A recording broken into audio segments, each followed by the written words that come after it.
আসসালামু আলাইকুম। অধ্যাপক ডক্টর মোহাম্মদ ইউনূস অঢেল অর্থ বিদেশে পাচার করেছেন এবং হাজার হাজার কোটি টাকার কর ফাঁকি দিয়েছেন।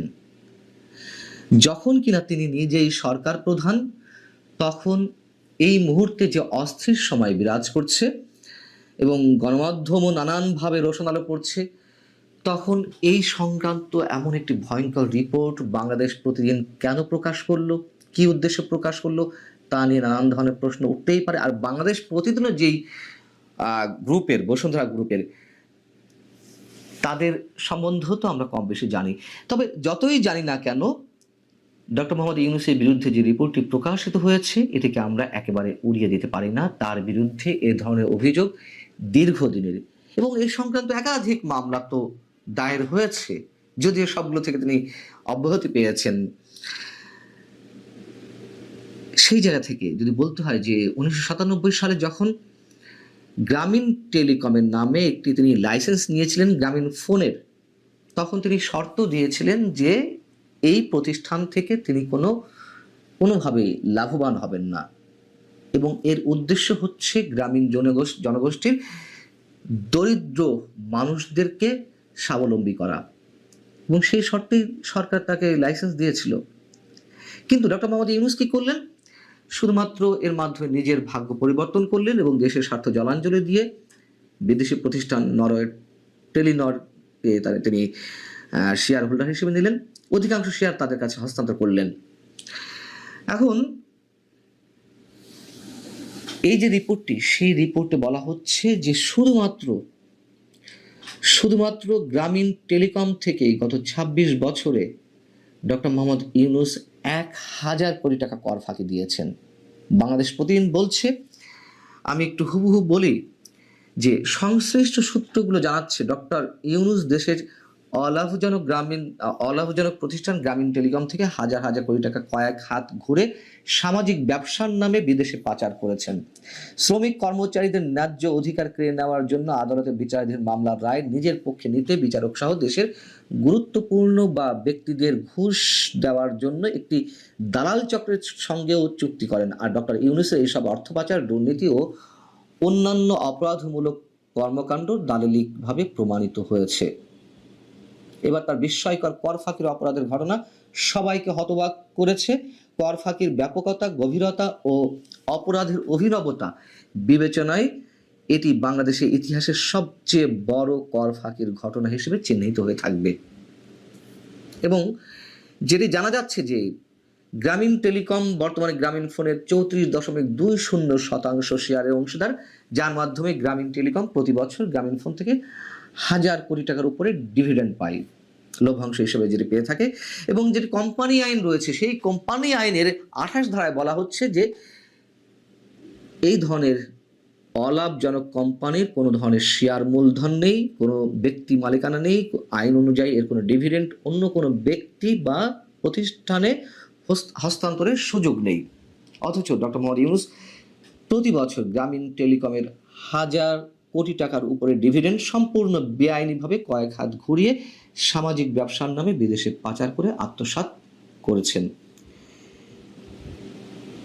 কোম্পানি আইন 1994 এর 28 এবং 29 ধারার বিধান উল্লেখ করে এখানে বলা হচ্ছে যে এই দুটি বিধান লঙ্ঘন করে গ্রামীণ ফোন লিমিটেড থেকে গ্রামীণ কল্যাণ, যেটি আরও একটি প্রতিষ্ঠান গ্রামীণ ব্যাংকের, সেই গ্রামীণ কল্যাণকে তারা লভ্যাংশ আয়ের 42.6% বিতরণ করে আসছে, যদিও গ্রামীণ কল্যাণ গ্রামীণ ফোন লিমিটেডের শেয়ার হোল্ডার নয়। এটা তো সব গ্রামীণ ব্যাংকের অঙ্গ প্রতিষ্ঠান, এমনটাই বলা যেতে পারে। এবং আইন অনুযায়ী গ্রামীণ টেলিকমের সমগ্র লভ্যাংশ আয়কে এর আয় হিসেবে, মূল আয় হিসেবেই দেখাতে হবে, অন্য কারোর আয় হিসেবে দেখানোর কোনো সুযোগ নেই। সেই অনুযায়ী বাংলাদেশ প্রতিদিন বলছে যে সংশ্লিষ্ট আর্থিক বছরের জন্য প্রযোজ্য কর্পোরেট হারে কর দিতে হবে। কিন্তু তাদের নিরীক্ষিত হিসাব পর্যালোচনা করলে দেখা যায় তারা গ্রামীণ টেলিকম থেকে গ্রামীণ কল্যাণকে তাদের লভ্যাংশ আয়ের প্রায় অর্ধেক প্রদান করেছে শুধুমাত্র অগ্রিম আয়কর, অ্যাডভান্স ইনকাম ট্যাক্স, AIT 10-20% হারে। অথচ আইন অনুযায়ী তাদের জন্য প্রযোজ্য কর্পোরেট করের হার 35% থেকে 37.5%। এই যে দুটোর মধ্যে গ্যাপ, যে কর্পোরেট রেট এবং ডিভিডেন্ড ট্যাক্সের যে পার্থক্য, সেখান থেকে যে কর ফাঁকি প্রায় 20% বা 15% যাই বলি না কেন আমরা, সেখান থেকেই এই কর ফাঁকির বিষয়টি সহজেই চোখে পড়ে।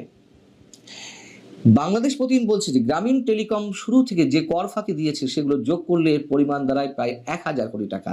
এই কর ফাঁকির হিসাব শুধু গ্রামীণ টেলিকমের, ডক্টর ইউনূস নিয়ন্ত্রিত অন্যান্য কোম্পানি এবং যে প্রতিষ্ঠানগুলো রয়েছে এবং তার ব্যক্তিগত আয়করের ক্ষেত্রেও ব্যাপকভাবে কর ফাঁকির ঘটনা অনেকটা স্বাভাবিক নিয়মের মতোই বহু বছর ধরে ঘটছে। এখানে আরো বলা হচ্ছে যে ডক্টর ইউনূস নিয়ন্ত্রিত অন্যান্য প্রতিষ্ঠানগুলোর কর ফাঁকির ঘটনাগুলো হিসাব করলে এর পরিমাণ দাঁড়াবে বিশাল অঙ্কের।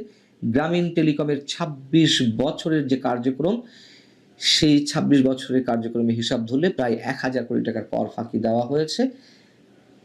আরো নানান ধরনের হিসাবের মধ্যে রয়েছে এবং এখানে বলা হচ্ছে যে এটি লক্ষণীয়, ডক্টর ইউনূস তার কর ফাঁকির বিষয়গুলো ধামাচাপা দিতে দেশের আদালতে বেশ কিছু মামলা ও রিট পিটিশন দায়ের করে রেখেছেন। এসব মামলা ও রিটের উদ্দেশ্য হচ্ছে কর ফাঁকি সংক্রান্ত বিষয়ে ডক্টর ইউনূস সুবিধা পাওয়া।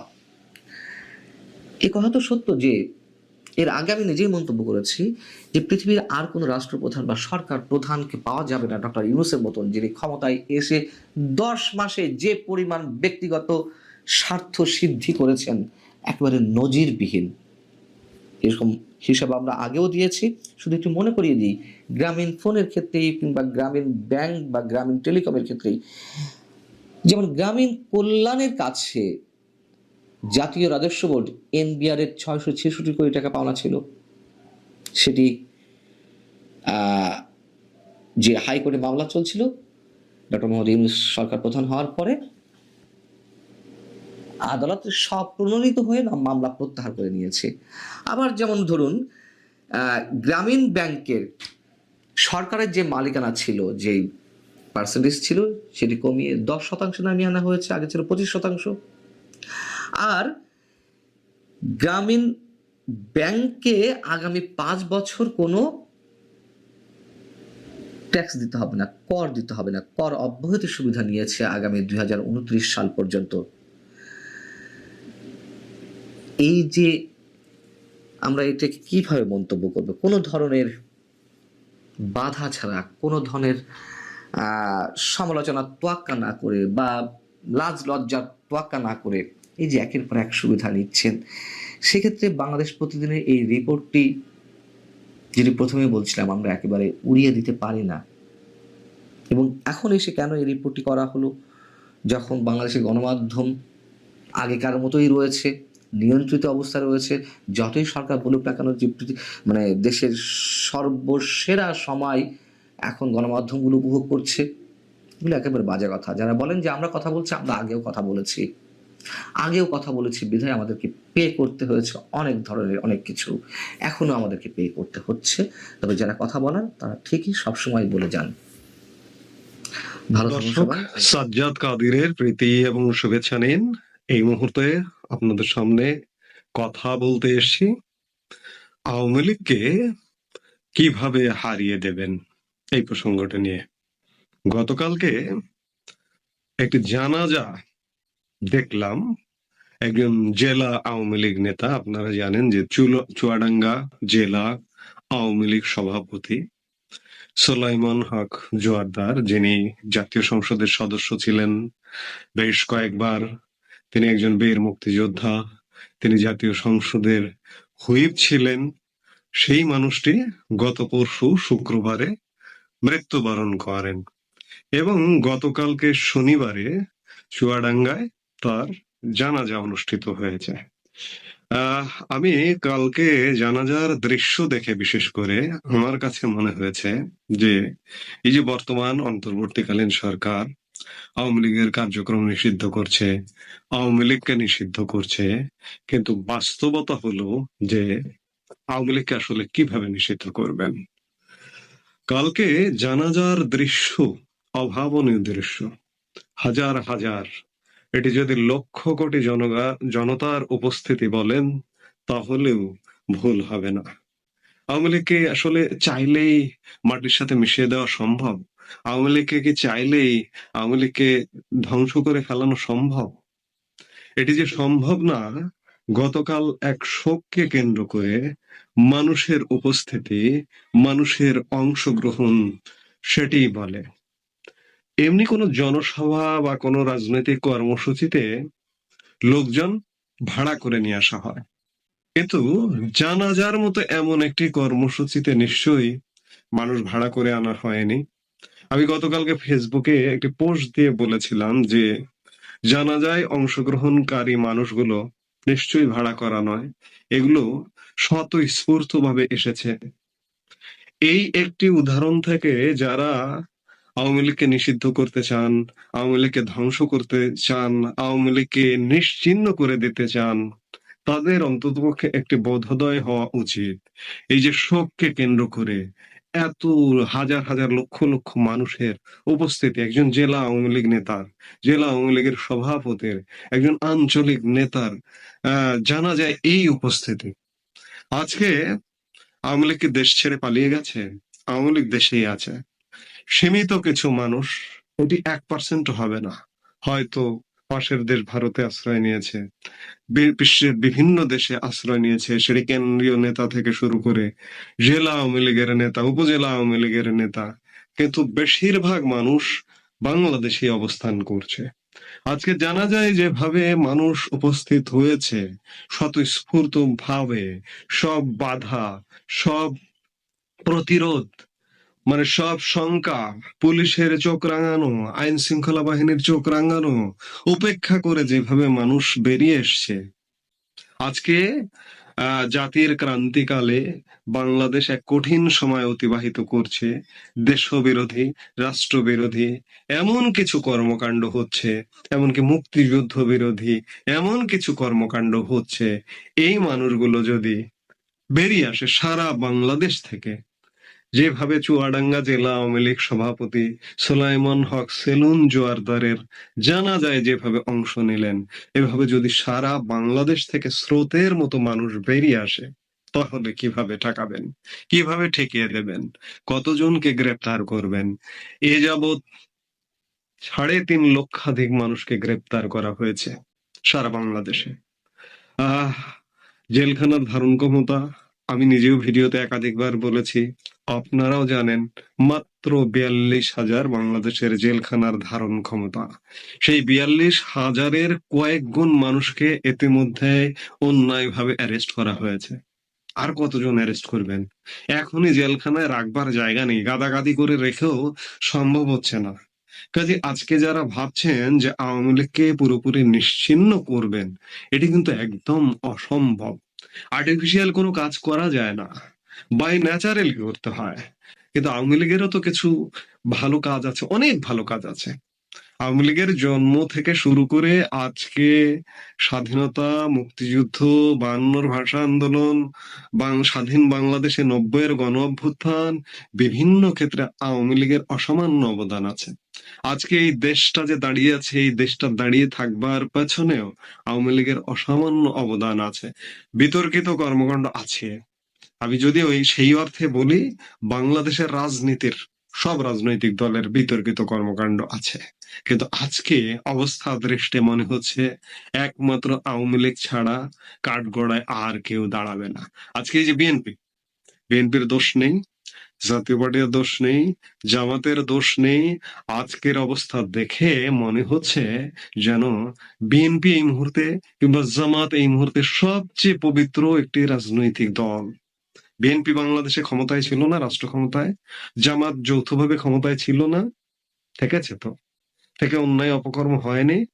তাহলে কিভাবে ধোয়া তুলসী পাতাটা হয়? কিভাবে সব দোষ আওয়ামী লীগের, সব দায় আওয়ামী লীগের? আজকে অবস্থাটা কিন্তু তেমন।